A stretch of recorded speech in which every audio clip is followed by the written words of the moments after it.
Hi, Richard. Great to see you. It's been a little while, but it's fantastic to see you again. Richard is the executive chairman of Legal globally. So fantastic to have you on the session today. Thanks, David. Thank you. Yeah. So for those folks, and I doubt there wouldn't be anybody who wouldn't know what Leap do, but for those folks who don't know about Leap, do you want to give us a quick introduction? Yeah, thank you. Look, Leap Legal Software is, we are, when I get asked today, we are we're an international provider of legal software with a focus on productivity. Mm-hmm. And we've got 10,000 firms around the world use Leap in 5 different countries. We've got about 45,000 end users. We've got sole practitioners, and our largest law firm client in the world has got 200 users. So we kind of straddle that section of the market, which is a pretty good section to straddle, because that's about 90% of law firms in the world are in our segment. And in those firms, I mean, are they mainly sort of, is there sort of certain areas of law they mainly cover, or are they sort of quite? Yeah. Traditionally, and this is by design, we only write software solutions that cover the common areas of law for private clients in the world. So that would be, family law, conveyancing, immigration, a little bit of crime for the relatives, and the 8 common areas of law we cover. Our purpose as a business is to help the lawyers who help people, and so we don't write software to help lawyers who act for corporations. Our software is not suitable for them. Our software is suitable for lawyers who help people like you and me when we need help. Yeah. And of course, that's most of the legal work in the world, is people like you and me.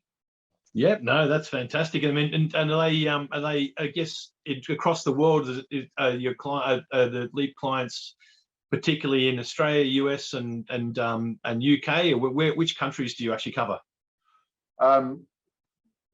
Australia's our hometown, of course. Mm-hmm. So we've been very popular and successful in Australia now for a long time. We are arguably the largest provider of legal software in the United Kingdom. Mm-hmm. We've got a very strong presence in the northeast of the United States. We've expanded that out across the United States over the last 12 months. So there are law firms in 38 states of America who use Leap. Wow. And in March this year, we launched Leap in Canada. So we're in 4 countries at the moment. That's amazing. I mean, you hear these stories about the Canvas of the world and Atlassians and things, but you guys, the original success story. Well, I think we are a success story. We've sort of done successfully just underneath the radar screen of most people, I think. Yeah.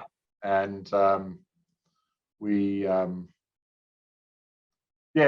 just kind of get on with it, rather than we haven't spent any money on PR yet, David. Well, hopefully, the whole world that gets amongst the networks and things like that. Everyone sort of sees sees it all. But I'm sure we just focus on helping. We just focus on helping the lawyers who help people. Brilliant.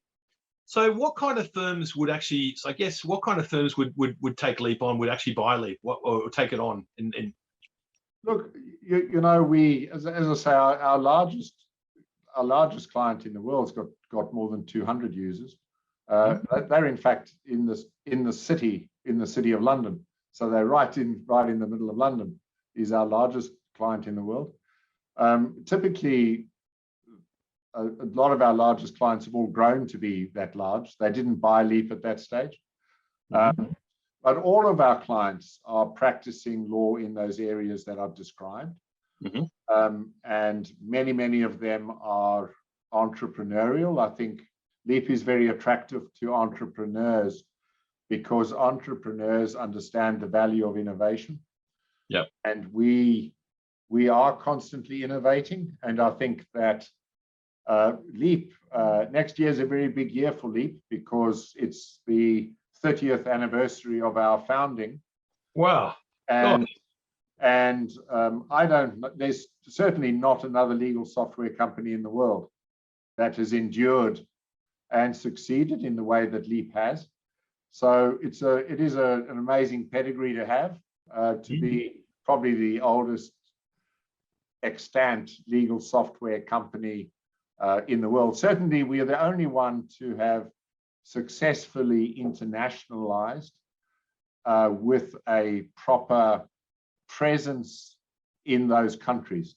Some other products in our sector are arguably sold around the world, but we actually have people on the ground in Boston. We have people on the ground in Raleigh, North Carolina. We have people on the ground in Toronto. We don't just sell online. We've got people throughout the world. Yeah, that's interesting. I mean, it's an interesting challenge. I mean, with this end of the earth right now in Australia, I mean, the hours are actually a bit unforgiving. So I'm going to come back to that later on in the discussion around how you work at that, manage it. But so what's actually happening at Leap? Like what's going on in terms of the developments what things you're seeing in the marketplace? What developments you guys got on place? I mean, I know you've released an application just recently around for clients of law firms. So yeah, what's going on with Leap? Yeah, look, we've got about I think we've got 200 software developers, more or less. So 200 software developers are doing an awful lot of innovation. And so it's probably just worth my while explaining, David, how we do that. We have what one might call core Leap, which is the code that is used throughout the world. And that's all written here by Australians in Australia. Most of them in the old world, most of them were outside my office because I sit in the middle of what's known as DevOps and Dev Security, and that is where the code that is common to the whole world is developed. Then every country has specific needs, and those specific needs, for example, in the United Kingdom, as an example, legal aid is a very important component of the areas of law covered by law firms in the United Kingdom. And legal aid is considered to be it's considered to be important. So one of our largest conveyancing clients, for example, who in the United Kingdom, also happens to be the largest legal aid client. Wow. So the presence or absence of legal aid in the United Kingdom is very different to the Australian view on it. And but we've got the most successful and most extensive legal aid application add-on to Leap in the United Kingdom. Nearly 50% of the law firms in the United Kingdom who do legal aid use Leap, but that legal aid application was 100% written in the United Kingdom by our UK development team. Oh, wow. So there isn't anybody in Australia who knows anything about how that works. It was all written using our APIs as a matter add-in in the United Kingdom. So there are development teams in all 4 countries who develop applications that are specific to that country. And in the United States, of course, it's sometimes specific to a state, because a lot of the states are bigger than a lot of countries. We also, of course, have what we call content, which is automated forms and precedents, template documents, if you don't know what a precedent is. And then, of course, we've also got the by lawyers guides. And that content is all written by people in those countries. So, you know, we've got, say, 200 software developers, and then we've probably got another 100, what you might call content developers, people who are working on practice guides, on legally drafted content, that sort of stuff. So certainly our biggest cadre of people in the LEAP universe are people who spend their lives improving the products every day. That's actually amazing, because you've got so if I understand right, you've actually got your core development in Australia, and that platform's been like platform in Australia, and you've got effectively the add-ins or the snap-ins that are actually that seamlessly work with that core platform that are developed in each one of the jurisdictions. Correct. The end user, it's completely opaque to the end user. They wouldn't know that they are switching between LEAP, if you like, the LEAP core code and a local application. Yeah. Because there's no, it's just embedded. So, but it means we've got a highly distributable model, and it's infinitely scalable.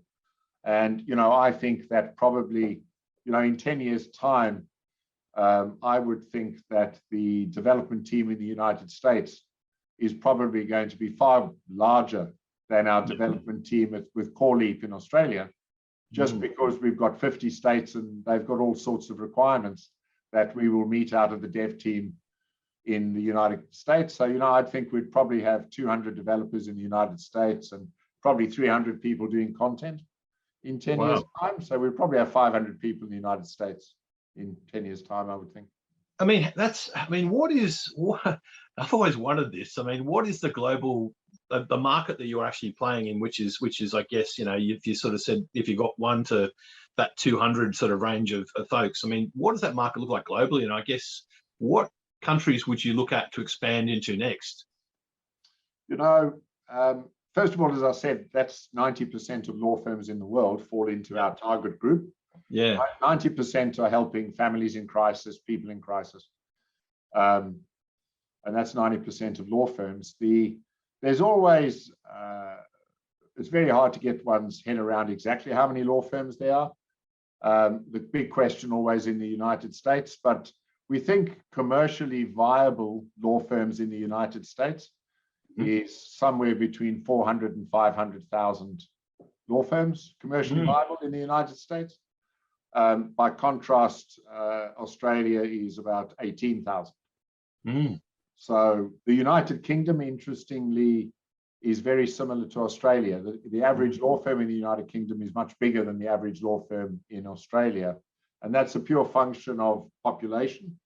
And I think also, David, the impact LEAP has had on what the legal profession in Australia looks like. Because LEAP on a laptop with a practicing certificate is a law firm. Yep. The average size law firm in Australia has actually come down since we've been selling LEAP. And I think that is because we have made it so easy for people to set up their own law firms. Yeah, it's a interesting area, because what I'm sort of you know, from the folks that I talk to around the world, what I think it might be a trend is that there's going to be more people that are disheartened in larger firms that decide to go and strike out on their own and set up smaller firms and look for the software they need to go and set up the sort of smaller firms, and that would be that would be absolutely well within the sort of, your software would be exactly what the sort of thing they'd probably need, or be one of the solutions. Yeah, for sure. You know, the LEAP is essentially a practice productivity solution that includes legal accounting, and it includes practice management, and it includes cloud-based document management and document assembly, and we've got a lot of publishing assets as well. But our core is that you can do more work with the same number of people. Yeah. That's the problem that we try to solve. In terms of perhaps just some of the big ticket items that I haven't mentioned is the whole piece around client collaboration. We released Law Connect, which is our client collaboration tool, 4.5 years ago. I know our clients have shared well over 1 million documents on that. I can't remember. I don't know the exact number to hand. Wow. But there are over 85,000 portals out there that our clients have created, or their clients have created. And that is if you look at how the practice of law is changing, the big trend change is that the marketplace, people like you and me want to be able to look at the legal document while we're sitting on the couch. We want to be able to read the legal document on our phone. If you want us to pay us, we want to be able to pay on our phone. We don't want to have to remember the account number. We just want to click a button. And so that whole collaboration and mobility is I think the kind of sea change in what has happened. And totally. And we, as I say, fortunately, Law Connect is becoming a very mature product after 5 years of road testing. And we have led the field. I think we lead the world in any legal product in the world. Our mobile phone application is more sophisticated than any other product, big or small, in the world. So the combination of mobility with Law Connect has taken the relationship between the consumer and their lawyer from an interaction in the lawyer's office to an interaction on the phone wherever they are. And the reality is that, they say that more than 50% of the purchases of legal services are millennials. Well, millennials work on mobile phones. True. My standard dad joke on that is that I also want to work on the mobile phone, even though I'm not a millennial. But I think it's just true. It is so frustrating when you get an invoice from somebody and you can't just click a button and pay the invoice, where you've got to be writing down and making a note of bank account numbers and all that. You just don't want to deal with that quality of service anymore.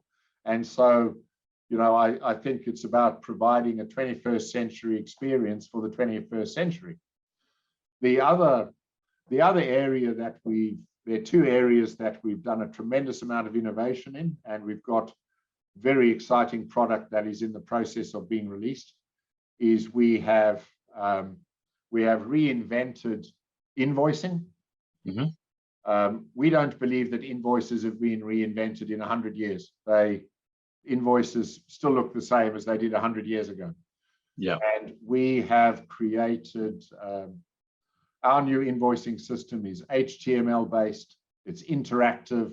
If you've got a query on anything, you make your query inside the invoice. Wow. And the lawyer can respond to the query inside the invoice. It's not, this process of printing something out on a word processor, scanning it, and then emailing a scanned document.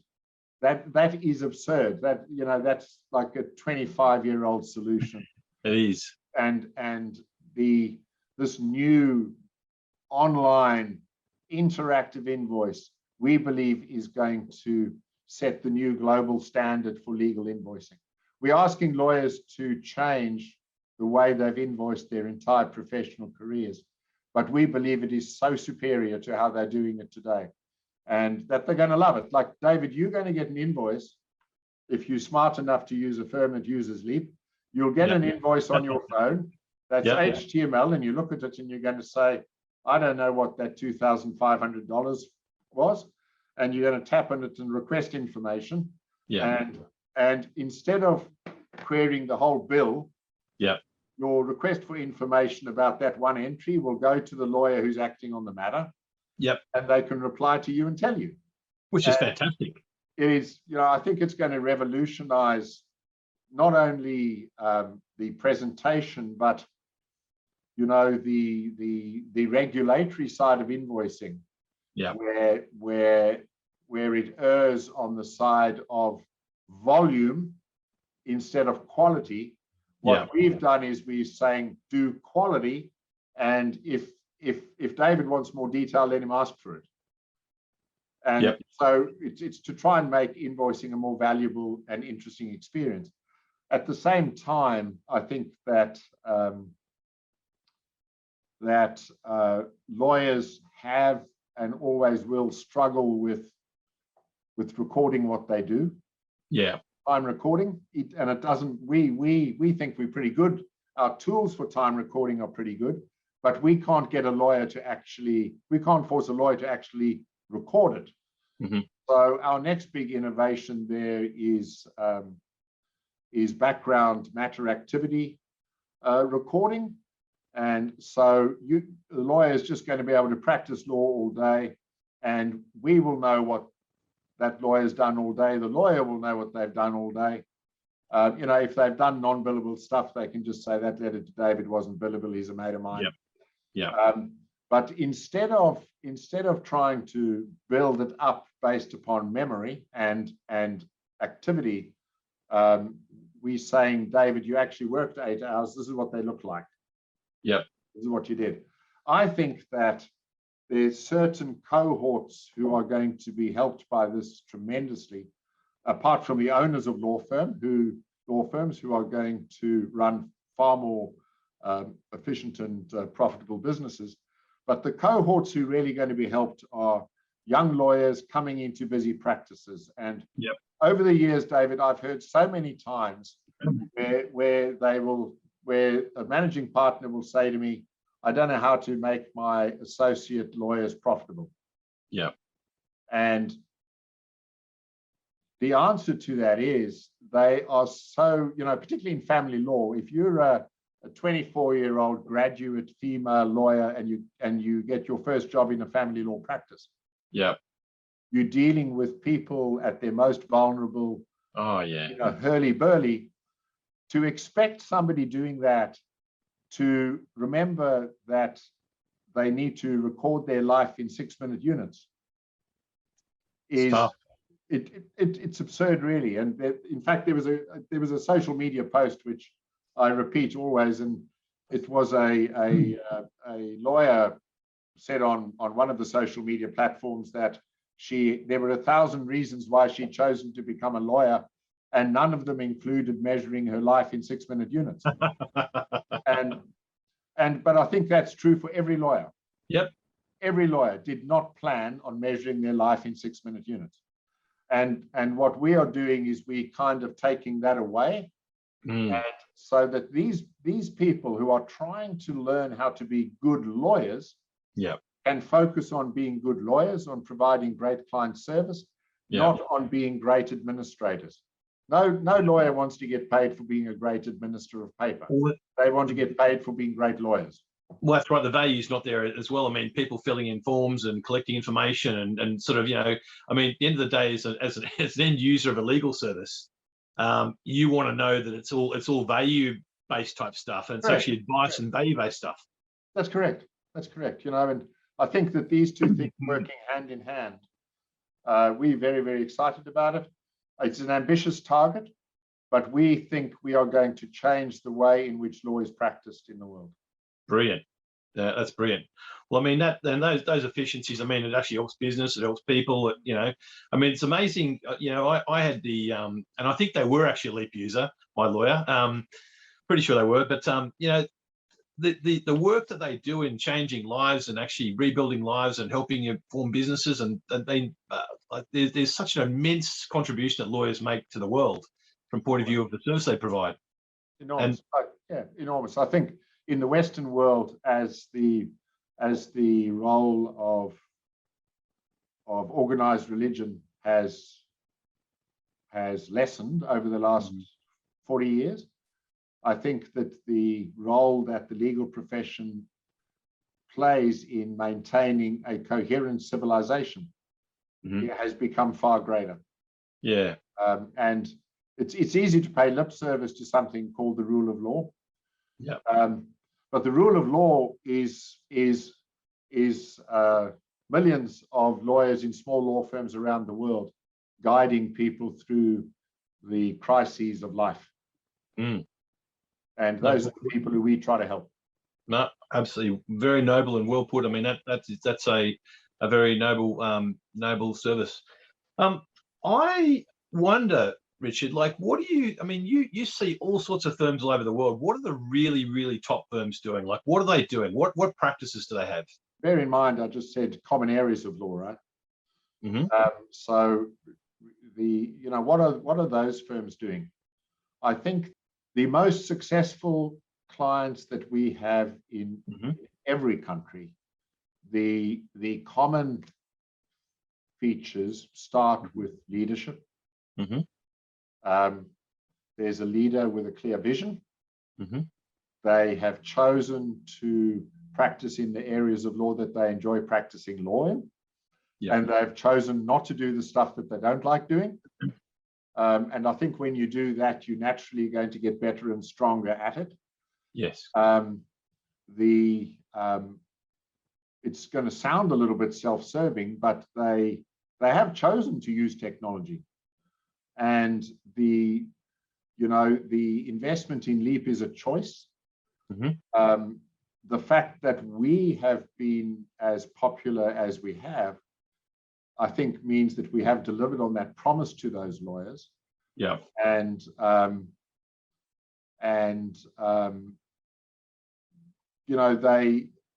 are they choosing to be? The successful ones, this isn't going to sound very trite, but the successful law firms are choosing to be organized. Yep. That's it. They're choosing to be organized.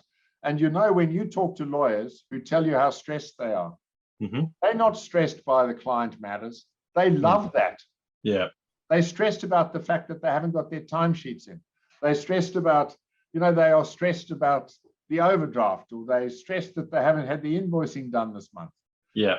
Or that is what lawyers get stressed about. I don't meet lawyers who are stressed about dealing with their matters. No.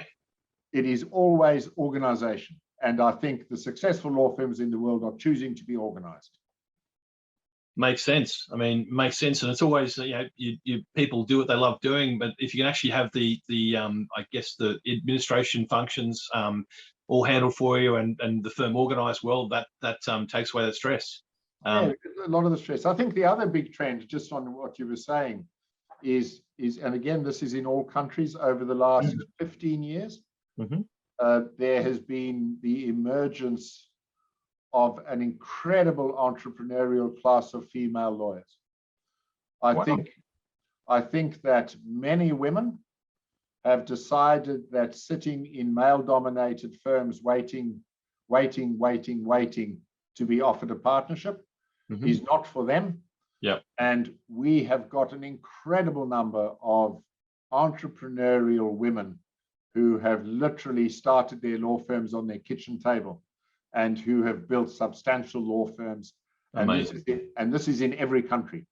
That class of law firm entrepreneur did not exist 15 years ago, but over the last 15 years has emerged. And for us, it's a very exciting class of client to have. They view things differently. Brilliant. Most of our executives happen to be female too. So there's a certain affinity there because we don't discriminate on that basis.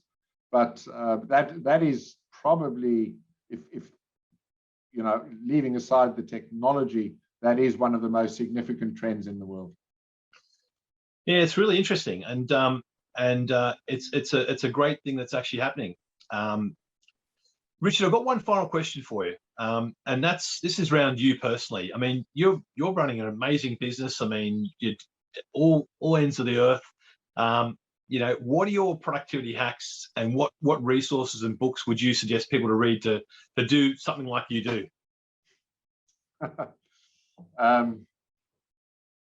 Look, there's obviously so many facets to how one answers that question. the time management, I'm going to answer it in an unusual way. The bedrock of the way in which we function is, and you would have read about this, it's that we have a daily huddle. Mm-hmm. Everybody at every level throughout the business will attend a daily huddle, which is a short meeting at which you need to bring up the most important thing you're working on today. And if you have a roadblock that somebody else can help you remove, you bring it up in the huddle. What that forces people to do is to learn how to prioritize. And they spend years learning how to prioritize. Because if they're going to huddle every day and they're going to have to decide every day, what is the most important thing I'm doing today? Yeah. It ends up as an intellectual habit that they intuitively know what is most important. And equally, that so many people, I think particularly lawyers, don't want to admit that they've got a roadblock because that's kind of disclosing that they don't know something. Yeah. To us, raising a roadblock is institutionalized, and you need to to come in and say, I need help, and David, I think you're the guy who can help me. Yeah. And to know that that's going to happen every day creates a culture throughout an organization that will result in good choices being made. And I think a business can only be as good as the aggregation of all of the choices made every year. And if everybody is inducted and habitualized into working out what is the most important thing, they will then become better at making good choices. Mm-hmm. And I think that our success, and there's a certain kind of logic to it, our success is built on millions of good choices. Yeah, really well put. And I mean, that's a great takeaway. All right. What books would you recommend people reading? What are the last 3 books you've read that you recommend people reading? Yeah, look, from a business structuring point of view, one of the books that we read many years ago now was a book called Good to Great by Jim Collins. Mm-hmm. If you're not into reading, Jim Collins has got a great website where you can, if you like listening, you can listen to the audiobook. If you like the video, you can watch the video. And if you like reading, you can buy his books. So he covers all of the mediums. He wrote a book called Good to Great, and he's written lots of books since then, business books, but his most recent publication was a book called Entrepreneurship 2. Mm-hmm. It's only out in hardcover and online at the moment, but that's the most recent business book that I've read. From a people management point of view, I've read 2 really interesting books. One is, they're both by a personal trainer in the United States called Tim Grover, who happened to be the personal trainer of both Michael Jordan and Kobe Bryant. So there's a lot of basketball analogies in it. But these books are the sort of distilled wisdom of Tim Grover, having been the personal trainers of these elite athletes for decades. Mm-hmm. And the people often think that business and sport are very, very different, and in some ways they are. But the intellectual discipline required to be successful in the NBA or to be successful in legal software in the world, or win Wimbledon, or be the top of the pops, the intellectual discipline and the framework that you need, or to pave the Sistine Chapel, those things, they take an intellectual framework and discipline in order to become exceptional. And these 2 books they're entertaining because they're about people who we all know. And certainly for people familiar with basketball will find them fascinating, but I found them fascinating. And I might finish off on this, David.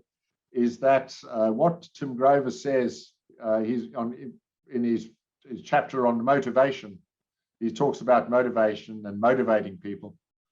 And what he says is that if I need to motivate you, then you are in the wrong job. And interesting. And I read that sentence, and I read that sentence probably 20 times. And I thought that that's one of the most profound sentences I've ever read. Yep. Because if you need motivation, you're in the wrong job. And can you imagine, do you think Michael Jordan needed motivation? No. Do you think Roger Federer needed motivation? No. Did Paul McCartney and John Lennon need motivation?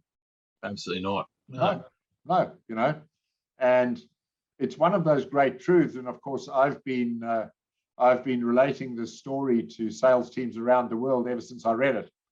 That it should not be the obligation of a sales manager to motivate you to do anything. If you're not motivated, go and find a job where you will be motivated. But don't waste our time and your time. Exactly. No, that makes that's great insights. Brilliant insights, Richard. Yeah. Thank you so much for your time today. You've been very generous, and looking forward to catching up when everyone can actually do things like coffees and beers and things again. At some point in time. Watch out for Law Connect is what I'll leave on. Watch out for Law Connect. Looks brilliant. Fantastic. Thanks, Richard. Okay. Cheers, David. Bye. Thanks. Bye.